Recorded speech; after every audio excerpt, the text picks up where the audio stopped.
About 10 years ago, my friend Neil Patel ran a little service business, but I always felt like he wanted to do something better, bigger. And by that I mean he wanted to run a Silicon Valley startup, I felt. Back then, companies paid his little agency money and he helped them with their marketing. Our friends were really impressed by what he did, but it wasn't a Silicon Valley success story. So he offered startups that got funding to help them out with their marketing in exchange for getting some advisor shares. But unfortunately, a lot of the shares that he was promised didn't come through. I had that experience with Freshworks. I helped them when they just started off. Now, I'm not saying I was worth it or anything like that. I didn't end up getting shares. Technically, I signed a piece of paper, but they revoked it. I helped them out. Oh, well, right? It's business.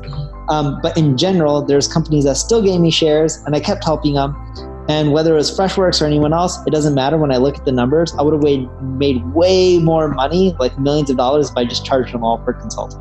Again, he persisted. He created a few software companies, but what he discovered was that software was kind of a race to the bottom. It was becoming cheaper and easier for competitors to create similar software, and then prices started to drop and profits went down too. Years and years ago, when we first got started, there was very little competition and it was hard to create these software companies.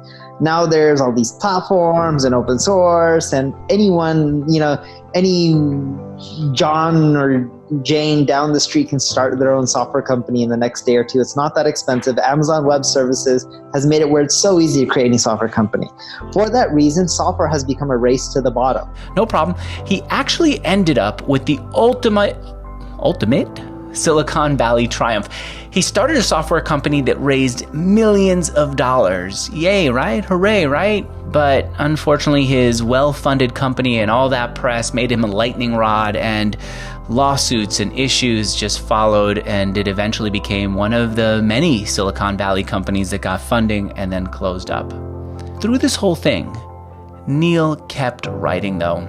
He loved blogging about marketing, and so he kept on writing, and people kept reading what he was doing. And then a friend of his said, Neil, your friends would really like it, and your followers and your readers would really like it if they could just pay somebody money and have that person do their marketing for them. Why are you just writing about it? Why don't you offer them a service where they could pay and have you help them out with their marketing? He's just like, Neil, look, you got all this traffic. You got all these people hitting you up for consulting. Let me see if I can just sell these leads. And I'm like, no. If you sell the leads and other people do the work and they're upset, I'm going to look bad. And he's like, what if I convince these agencies that we sell these leads to, that if someone's unhappy, they got to refund 100%. Does that seem like a step backwards for a guy who raised money, started software companies, to go back and create an agency?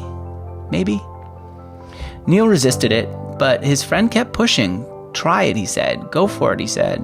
And so finally Neil relented and he created an agency, the Neil Patel Digital Agency.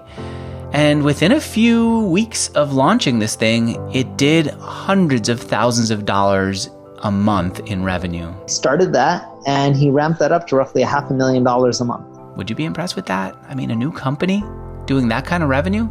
He ended up closing it down though.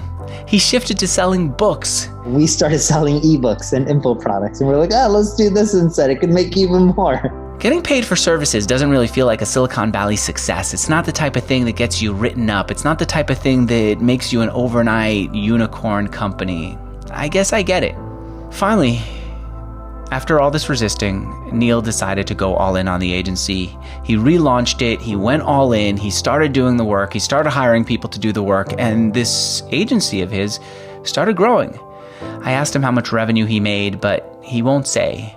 What he will say is that every month this year, he earned an additional $2 million in recurring revenue, in annual recurring revenue. That's pretty good, right?